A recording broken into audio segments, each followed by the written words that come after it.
On February 1st, 1960, at 4:30 p.m., four black students from the North Carolina Agricultural and Technical State University sat down at the lunch counter inside the Woolworth store at 132nd South Elm Street in North Carolina. The men, later known as the A&T Four or the Greensboro Four, went to Woolworth's store, bought toothpaste and other products from a desegregated counter at the store with no problems, and then were refused service from the segregated lunch counter at the same store. Following store policy, the lunch counter staff refused to serve the black men at the whites-only counter, and store manager Clarence Hill asked them to leave.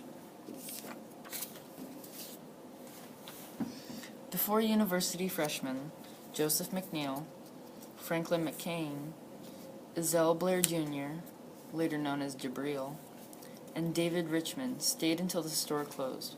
The next day, more than 20 black students who had been recruited from other campus groups came to the store to join the sit-in. Students from Bennett College, a college for black women in Greensboro, joined the protest. The white customers heckled the black students who read books and studied to keep busy. The lunch counter staff continued to refuse service. More than 300 people took part on the fourth day. Organizers agreed to spread the sit-in protest to include the lunch counter at the Greensboro Crest store.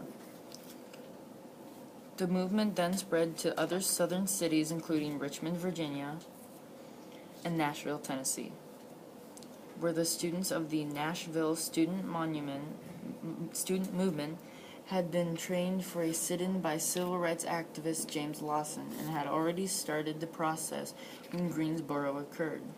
Although the majority of the protests were peaceful, there were instances where the protests became violent. For example, in Chattanooga, Tennessee, tensions rose between blacks and whites and fights broke out. Another city where sit-ins occurred was Jackson, Mississippi. Students from Tougaloo College staged a sit-in on May 28, 1963. The incident is recorded in the autobiography of one of the members in attendance, Ann Moody. In Coming of Age in Mississippi, Moody described the treatment of the whites who were at the counter when they sat down, as well as the formation of the mob in the store and how they managed to finally leave the store.